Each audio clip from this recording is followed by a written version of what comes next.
JEE Main 2024 6 All India ranks under 100. Admissions open. Kakinada and Visakhapatnam. Aditya Junior Colleges. అది మా Bharatiya Janata party booth committee అధ్యక్షులు ఎవరైతే గ్రామాల లోపల నేను ఎంత కష్టపడ్డానో నాకంటే ఎక్కువ పొద్దుగా లేస్తే బూత్లో అనేక రకాలైనటువంటి అవమానాలు ఇబ్బందులు అవస్థలు వచ్చినప్పటికీ కూడా స్థానికంగా ఉన్నటువంటి బూత్ అధ్యక్షులు శక్తి కేంద్రాల ఇన్ఛార్జీలు మండల కార్యకర్తలు మండల అధ్యక్షులు ముఖ్యంగా ఈ జిల్లా నడిపించినటువంటి సోదరుడు రథసారథి శ్రీనివాస్ గారు వీళ్ళు వాళ్ళని కాదు ప్రతి ఒక్కరు ఆఖరికి మా కంట్రిబ్యూటర్లకి ఒకడు మా రిపోర్టర్లకి ఒకడు వచ్చిండు రగన్న రేపు అవకాశం వస్తే ఎంపీ అయితే బాగుంటుందని మా జర్నలిస్ట్ మిత్రులు కూడా జెండాలు ఎజెండాలు పక్కన పెట్టి మా ప్రింట్ ఎలక్ట్రానిక్ మీడియా మిత్రులు చాలా మంది నా వెల్ విషర్స్ నా వెల్పులో పాత్ర పంచుకున్నారు వారికి మరియు కనబడకుండా పక్క పార్టీలో ఉన్నప్పటికీ కూడా భారతీయ జనతా పార్టీలో సభ్యత్వం లేకపోయినప్పటికీ Raghunandan is the voice of voiceless Raghunandan గెలిస్తే మా పేరు ఢిల్లీ దాకా వినబడుతుంది రఘునందన్ గెలిచి చెప్పి నేను ఎన్నిసార్లు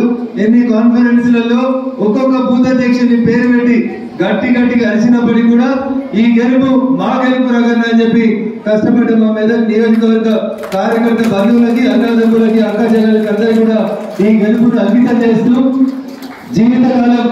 జీవితకాలం భారతీయ జనతా పార్టీ నాయకుడిగా మెదక్ నియోజకవర్గ ఓటర్ మహాశైలకి ఖచ్చితంగా రుణపడి ఉంటా మా ఎమ్మెల్యే పెద్ద లిస్ట్ తెచ్చిచ్చిండు నాకు రగన్న గెలిచినావు కదా ఇటు సంగతి ఏదో చూడాలి అథ్లెటిక్స్ ట్రాక్ కి వాకింగ్ పోయినప్పుడు పొద్దుగాలనే చెప్పారు ఇడు అథ్లెటిక్స్ ట్రాక్ ఉండేనా ఇడు అకాడమీ ఉండే దీన్ని ఎత్తుకపోయినా దీన్ని మళ్ళీ మా మెదక్కి తీసుకురావాలని మొదటి కోరిక కాడికి మొదలు పెడితే మా గడ్డెల శ్రీనివాస్ గారు చెప్పారు అన్న రైలు సాయంత్రం 5 గంటలకి పోతుంది ఉద్యోగస్తులకు ఇబ్బంది అవుతుంది రైలు సమయాన్ని 5 నుంచి 5:30 పెంచమని చెప్పారు అట్లా మొదలుకుంటే చాలా సమస్యలు మా అక్కనపేటకు చెందిన సిద్ధిరాములు గారు మాట్లాడుతూ చెప్పారు అన్న మాకు అజంతా ఎక్స్ప్రెస్ రాయలసీమ ఎక్స్ప్రెస్ రెండు మా అక్కనపేటలు ఆపాలి అన్నారు అంతకంటే ముందు చేకుంటలు ఉంటారని వాళ్ళు కూడా నిలబెడతారు చేకుంటలు కూడా ఆపాలి అక్కనపేటలు కూడా ఆపాలి ఎందుకంటే నేను దుబ్బాక ఎమ్మెల్యే ఉన్నప్పటి నుంచి ట్రై చేస్తున్నది ఈసారి ఖచ్చితంగా నియోజకవర్గ కష్టంగా గుర్తించి ప్రతి సమస్యని భారత పార్లమెంట్ లో ఎక్కడెక్కడైతే ఏ అధికారుల దగ్గరైతే ప్రస్తావిస్తే ఈ సమస్యలు పరిష్కారం అయితాయో 100% రఘునందన్ మాటల మనిషి కాదు చేతన మనిషి అని చెప్పి నిరూపించుకొని ఖచ్చితంగా 45 సంవత్సరాల తర్వాత ఇవాళ మీరు పడ్డ కష్టంలో సగం కష్టంతో మనం గెలిచే రీతిలో మీ అందరి అడుగులో ఏంటని చెప్పి సందర్భంగా ఆ 7 పాయల దుర్గమ్మ తల్లి సాక్షిగా నేను మీకు ఈ సందర్భంగా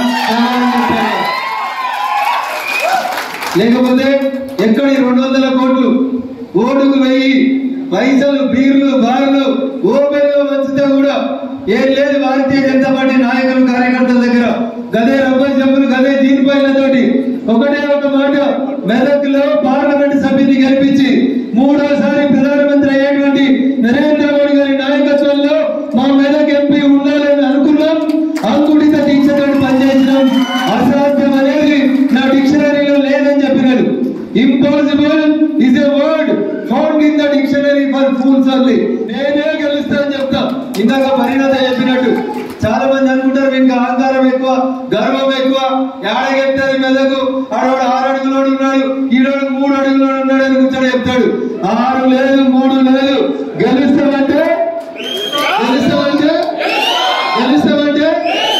ఇది కాన్ఫిడెన్స్ ఇది నెపోలియన్ చెప్పిండు అమెరికా అధ్యక్షుడిగా పోటీ చేసిన అబ్రహం లింకన్ నిరూపించిండు 18 సార్లు పోటీ చేసి ఓడిపోతే కూడా నేను అమెరికా అధ్యక్షుడిగా గెలవాలని కష్టపడితే గెలిచిండు అమెరికా అధ్యక్షుడైండు రఘునందన్ కూడా అంతే చిన్న పల్లెటూరు గొప్పపురం గెలిచిన 500 ఓట్లున్న కాడికి యాడికి పంపిరియారు మీరందరూ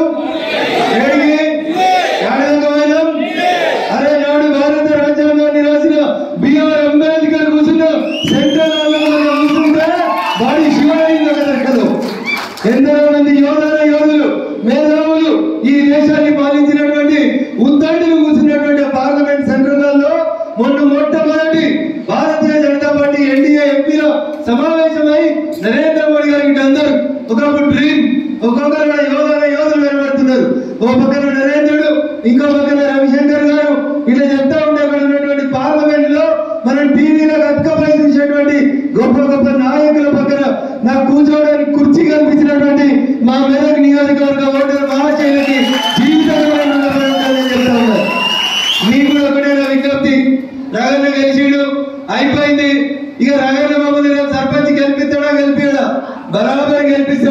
మీ అడుగులో ఉంటాడు, మీ కష్టంలో బరాబర్ రగన్ ఉంటాడు.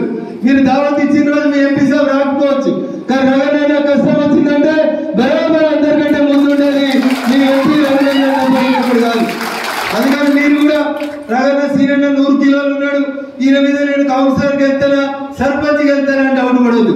శత్రువు ఎవడనేది అవసరం లేదు, నీ కాన్ఫిడెన్స్ ఎంత అనేది ముఖ్యం. వెంకటరామరెడ్డి 1,00,000 కోట్లకు అధిపతి. ఎన్ని కోట్లకి? 1,00,000 కోట్లకు అధిపతి. 100 కోట్లకు ఎకరం చంపున 10 ఎకరాలు కొన్నాడు అంటే 1000 కోట్లు వైట్ మనీ పెట్టి భూమి కొన్నాడు. వాడికి 200 కోట్ల లెక్క అవుతాయా? అయితాయా? వాళ్ళ సార్కి ఏమన్నా లెక్క అవుతాయా? మరి మన ముందు లెక్క పెట్టినామా? మనం పెట్టినామా? గట్టి పోస లెక్క తీసి వాళ్ళు 200 కోట్లని ఆ 7 పాయల దుర్గమ్మ కాళ్ళ కాడ పెట్టి నిలబడ్డావా లేదా? మెదక్ నిలబడ్డదా లేదా? గెలుస్తామని ఇదే వంశనాలు చెప్పిన నేను, గెలిచినవా లేదా? ఎవరి కృషి? ముంగటిన్నోళ్ళ కృషి. ముందున్న దానికంటే ఎక్కువ ముంగటిన్నోళ్ళ కృషితో గెలిచినాం. ఎందుకంటే ప్రతి బూతులో ఎదురు వై వంచితే మందు వంచితే వాడు బెదిరిస్తే ఏ రోజు కూడా తరవంచలే. అవసరం ఉంటే నాకు ఫోన్ చేసిరు, రగన్న ఏం చేయమంటామని అడిగితే నేను ఇచ్చిన చిన్న సలహాలతోటి ఎవరినైనా ఎదుర్కోవచ్చని నిరూపించినవా లేదా? ఇది సెల్ఫ్ కాన్ఫిడెన్స్, ఇది ఆత్మవిశ్వాసం. స్వామి వివేకానంద చెప్తాడు, ఇనుప గంటలు ఉక్కు నరాలు కలిగిన వాళ్ళు నాకు 1000 మంది అవసరం లేదు. ఎంతమంది చాలు? 10 మందిని ఇయ్యండి. ఎంతమందిని? 10 మందిని ఇయ్యండి. మెదకులో మేమే గెలవాలి, అన్ని ఎంపీపీలు జడ్పీటీసీలు అనే గోల్ ఉన్న ఎవరైనా ఉంటే రేపటి నుంచే పనిచేసి మొదలు పెట్టుకుని రగన్న నోటిఫికేషన్ రాలే కదా, నాకు టికెట్ ఇస్తే 10 కోట్లు పెడతా అంటాడు ఆయన. భారత ప్రజాస్వామ్యం డాక్టర్ బిఆర్ అంబేద్కర్ గారు చెప్పారు, 1,00,000 కోట్లున్న వెంకటరామరెడ్డి ఓటుకి ఎంత విలువ ఉంటుందో పొద్దుకి మాపడికి మూవలేని మా కార్యకర్తల ఓటు కూడా అంతే బలం ఉంది. అంతే. కొద్దిసేపటి క్రితం ఈడీఓలు వచ్చిరట పాపం. దాడికి మీకు ఇంకా తెలియదు, వెంకటరామరెడ్డి దగ్గర రాలేదు, అది చిన్నది పక్షి. ముఖ్యమంత్రి, మాజీ ముఖ్యమంత్రి చంద్రశేఖరరావు గారి మీద ఈడీ ఇప్పుడే కొద్దిసేపటి క్రితం కేసు నమోదు చేసింది. ఏం చెప్తారు? జనవంతులు ఏం చెప్తారు?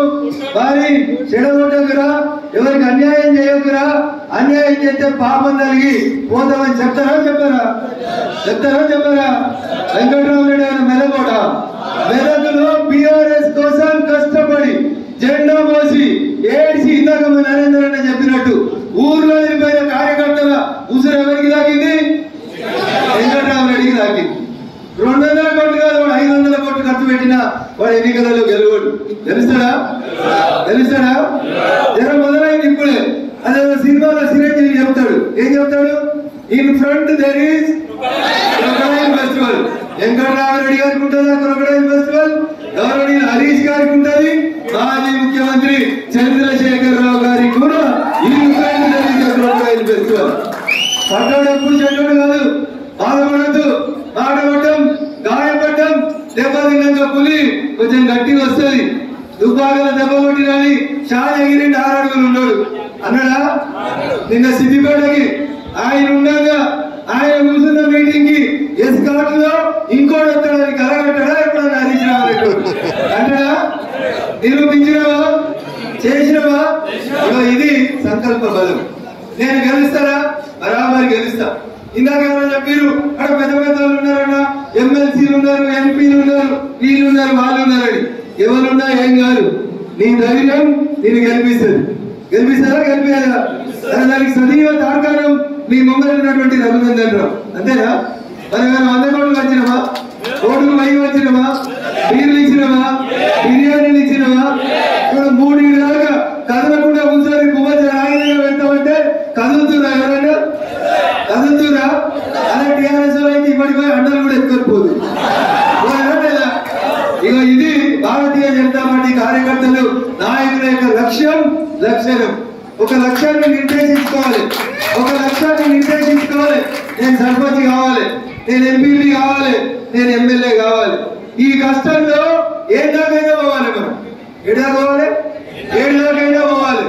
శ్రీశ్రీ ఒక మాట చెప్తాడు, చాలా సమానంగా చెప్తా. నేను పోతే పోని నేను ఈ యుద్ధంలోకి దిగినాక చాలా మంది పోయిరు.